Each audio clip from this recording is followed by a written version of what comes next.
നമസ്കാരം പ്രിയ സുഹൃത്തുക്കളെ, ഞാൻ നൂർജഹാൻ ബീഗം. പാകിസ്ഥാനിലെ ഒരു ജയിലിൽ 38 വർഷമായി വനിതാ ഇൻസ്പെക്ടറായി ജോലി ചെയ്യുന്ന നിങ്ങളുടെ സ്വന്തം നൂർജഹാൻ. ഈ മതിലുകൾക്കുള്ളിൽ എൻ്റെ ജീവിതം ഒരു പുഴ പോലെ ഒഴുകി നീങ്ങുകയാണ്. ഓരോ ദിവസവും പുതിയ മുഖങ്ങൾ, പുതിയ കഥകൾ, പുതിയ അനുഭവങ്ങൾ.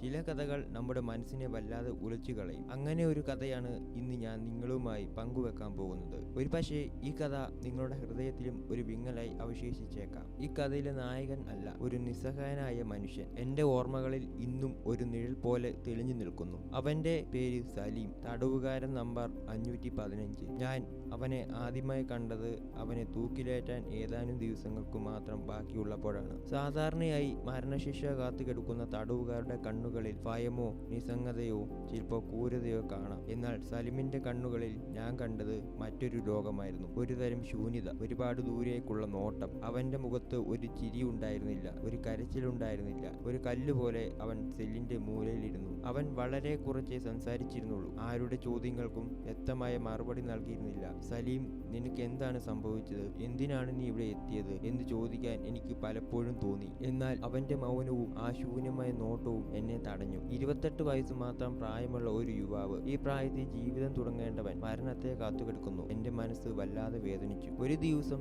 എനിക്കൊരു ഉത്തരവ് ലഭിച്ചു. 2 ദിവസത്തിനു ശേഷം സലീമിന്റെ മരണശിക്ഷ നടപ്പാക്കും. അതിനു മുമ്പ് അവന്റെ അവസാന ആഗ്രഹം അറിയണം. ജയിൽ നിയമങ്ങൾ പ്രകാരം മരണശിക്ഷയ്ക്ക് മുമ്പോ ഓരോ തടവുകാരന്റെയും അവസാന ആഗ്രഹം നടപ്പാക്കാൻ ഞങ്ങൾ ശ്രമിക്കാറുണ്ട്. അതൊരു പ്രത്യേക വിഭവമോ പ്രിയപ്പെട്ടവരെ കാണലോ അല്ലെങ്കിൽ മറ്റെന്തെങ്കിലുമോ ആകാം. ഞാൻ സലീമിന്റെ സെല്ലിലേക്ക് ചെന്നു. എന്റെ ശബ്ദം പോലും കേൾക്കാൻ അവൻ കൂട്ടാക്കുന്നില്ലെന്ന് എനിക്ക് തോന്നി. സലീം, ഞാൻ മൃദുവായി വിളിച്ചു, നിന്റെ അവസാന ആഗ്രഹം എന്താണ്? ഞങ്ങൾ അത് നടപ്പാക്കാൻ ശ്രമിക്കാം. അവൻ എന്റെ നേർക്ക് തല ഉയർത്തി. ആ ശൂന്യമായ കണ്ണുകൾ എന്നെ ഒരു നിമിഷം നോക്കി. പിന്നെ വളരെ പതുക്കെ പറഞ്ഞു, എന്റെ ജീവിതത്തിലെ അവസാന രാത്രി എന്റെ അമ്മയോടൊപ്പം ചെലവഴിക്കണം. അവരുടെ കൈകൊണ്ട് ഒരു തുള്ളി വെള്ളം കുടിക്കണം. അവന്റെ വാക്കുകൾ കേട്ട് ഞാൻ ഞെട്ടിപ്പോയി. ജയിലിലെ മറ്റുദ്യോഗസ്ഥരും അമ്പരന്നു. ഇതെന്താഗ്രഹം? അമ്മയെ കാണുന്നത് സ്വാഭാവികം. പക്ഷേ ഒരു രാത്രി മുഴുവൻ ജയിൽ സൂപ്രണ്ട് സാബിനോട് ഞാൻ ഈ വിവരം പറഞ്ഞു. അദ്ദേഹം നെറ്റി വിളിച്ച് എന്നെ നോക്കി. അമ്മയെ കാണണമെന്ന് പറയുന്നത് തെറ്റില്ല, പക്ഷെ ഒരു രാത്രി മുഴുവൻ ഒരു മരണശിക്ഷ തടവുകാരന്റെ കൂടെ അമ്മയെ നിർത്തണോ? അതും ജയിലിൽ? ഇത് നിയമപരമായി സാധ്യമല്ല, അദ്ദേഹം തർപ്പിച്ചു പറഞ്ഞു. ഞാൻ സലീമിന്റെ അടുത്തെത്തി. സൂപ്രണ്ട് സാബിന്റെ മറുപടി പറഞ്ഞു, സലീം, നിന്റെ അമ്മയെ കാണാൻ എല്ലാ സൗകര്യങ്ങളും ഞങ്ങൾ ഒരുക്കാം, പക്ഷേ ഒരു രാത്രി മുഴുവൻ ജയിലിൽ നിർത്താൻ കഴിയില്ല, നിയമം അനുവദിക്കുന്നില്ല. അവൻ വീണ്ടും അതേ ശൂന്യമായ നോട്ടത്തോടെ എന്നെ നോക്കി. അങ്ങനെയെങ്കിൽ എനിക്ക് മറ്റൊരു ആഗ്രഹവും വേണ്ട, എന്റെ ശിക്ഷ നടപ്പാക്കുക, അവൻ ശാന്തമായി പറഞ്ഞു. അവന്റെ നിസ്സംഗത എന്നെ വല്ലാതെ വേദനിപ്പിച്ചു. സൂപ്രണ്ട് സാബ് എന്റെ കണ്ണുകളിലെ സങ്കടം കണ്ടു. ഒരു നിമിഷം ആലോചിച്ച ശേഷം അദ്ദേഹം പറഞ്ഞു, ശരി, ആ അമ്മയെ കാണാൻ ഞാൻ അനുമതി നൽകാം, പക്ഷേ ഒരു രാത്രി മുഴുവനല്ല, കുറച്ചു സമയം. ഞാൻ സലീമിന്റെ അമ്മയെ തേടിപ്പോയി. വിവരങ്ങൾ അറിഞ്ഞപ്പോൾ ആ അമ്മയുടെ കണ്ണിൽ നിന്ന് കണ്ണുനീർ ധാരയെ ഒഴുകി. അവർക്ക് സലീമിനെ കാണാൻ അതിയായ ആഗ്രഹമുണ്ടായിരുന്നു. ഒരു മകനെ അവസാനമായി കാണാൻ ഒരു അമ്മയ്ക്ക് തോന്നുന്ന ആഗ്രഹം എനിക്ക് മനസ്സിലായി. ഞാൻ അവരെ ജയിലിലേക്ക് കൊണ്ടുവന്നു. സലീമിന്റെ അമ്മ ജയിലിലെത്തിയപ്പോൾ സലീം അവരെ കണ്ടപ്പോൾ പോലും വലിയ ഭാവമാറ്റമൊന്നും ഉണ്ടായില്ല. അവൻ എഴുന്നേറ്റ് അവരെ നോക്കി. അമ്മ അവനെ കെട്ടിപ്പിടിച്ച് പൊട്ടിക്കരഞ്ഞു. മകനെ,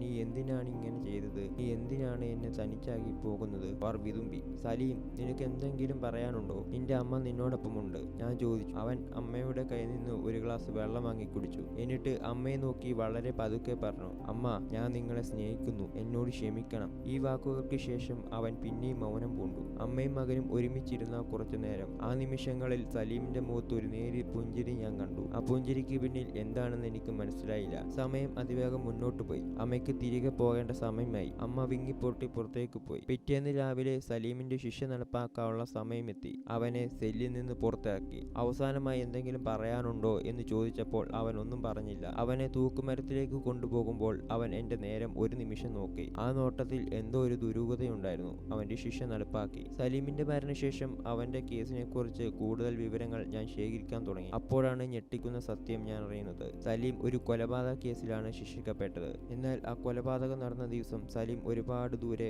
മറ്റൊരിടത്തായിരുന്നെന്ന് തെളിയിക്കുന്ന പുതിയ ചില തെളിവുകൾ അവന്റെ വക്കീൽ കോടതിയിൽ ഹാജരാക്കിയിരുന്നു. സലീം ഒരു കൊലപാതക കേസിലാണ് ശിക്ഷിക്കപ്പെട്ടത്. എന്നാൽ ആ കൊലപാതകം നടന്ന ദിവസം സലീം ഒരുപാട് ദൂരെ മറ്റൊരിടത്തായിരുന്നെന്ന് തെളിയിക്കുന്ന പുതിയ ചില തെളിവുകൾ അവന്റെ വക്കീൽ കോടതിയിൽ ഹാജരാക്കിയിരുന്നു. പക്ഷേ സാങ്കേതിക കാരണങ്ങളാൽ ആ തെളിവുകൾ പരിഗണിക്കപ്പെട്ടില്ല. അവൻ ചെയ്ത കുറ്റം ഒരു കൊലപാതകമായിരുന്നില്ല. അവന്റെ കുടുംബത്തിൽ നിന്ന് ഒരു പെൺകുട്ടിക്ക് ഒരു വലിയ പ്രശ്നം നേരിട്ടപ്പോൾ അവളെ രക്ഷിക്കാൻ ശ്രമിച്ചപ്പോൾ അബദ്ധവശാൽ സംഭവിച്ച ഒരു അപകടമായിരുന്നു അത്. സലീം ആരെയും മനഃപൂർവ്വം കൊന്നിരുന്നില്ല. അവൻ നിരപരാധിയായിരുന്നു. എനിക്ക് വിശ്വസിക്കാനായില്ല. ഒരു നിരപരാധിക്ക് ജയിൽ ശിക്ഷയും മരണശിക്ഷയും ലഭിച്ചു. എന്റെ മനസ്സ് വല്ലാതെ കലങ്ങി മറിഞ്ഞു. സലീമിന്റെ അവസാനത്തെ ആഗ്രഹം, എന്റെ ജീവിതത്തിലെ അവസാന രാത്രി എന്റെ അമ്മയോടൊപ്പം ചെലവഴിക്കണം. അവരുടെ കൈകൊണ്ട് ഒരു തുള്ളി വെള്ളം കുടിക്കണം. ഇത് അവന്റെ നിരപരാധിത്വം തെളിയിക്കാൻ കിട്ടിയ അവസാനത്തെ അവസരമായിരുന്നു എന്ന് ഞാൻ തിരിച്ചറിഞ്ഞു. ആ അമ്മയ്ക്ക് അവനെ രക്ഷിക്കാൻ അറിയാമായിരുന്നു. പക്ഷേ അവർക്ക് അതിനുള്ള ശക്തിയോ മാർഗമോ ഉണ്ടായിരുന്നില്ല. ആ അമ്മയുടെ സാന്നിധ്യം സലീമിന് അവസാനത്തെ ആശ്വാസമായിരുന്നു. പ്രിയ സുഹൃത്തുക്കളെ, ഈ കഥ എന്റെ മനസ്സിൽ ഒരുപാട് ചോദ്യങ്ങൾ ബാക്കി വെക്കുന്നു. നമ്മുടെ നിയമവ്യവസ്ഥയിൽ തെറ്റുകൾ സംഭവിക്കാൻ സാധ്യതയുണ്ടോ? നിരപരാധികൾ ശിക്ഷിക്കപ്പെടുന്നത് എത്രത്തോളം വേദനാജനകമാണ്? ഈ ലോകത്ത് ദുർബലർക്ക് നീതി ലഭിക്കില്ലെന്ന് പറയുന്നത് സത്യമാണോ? സലീമിന്റെ ഈ കഥ നിങ്ങളിൽ എന്ത് വികാരങ്ങളാണ് ഉണർത്തിയത്? നിങ്ങളുടെ അഭിപ്രായങ്ങൾ കമന്റ് ബോക്സിൽ പങ്കുവെക്കുക. ഈ കഥ ഇഷ്ടപ്പെട്ടെങ്കിൽ ഒരു ലൈക്ക് തരിക. മറ്റൊരു ഹൃദയസ്പർശിയായ കഥയുമായി ഞാൻ വീണ്ടും വരാം. നന്ദി.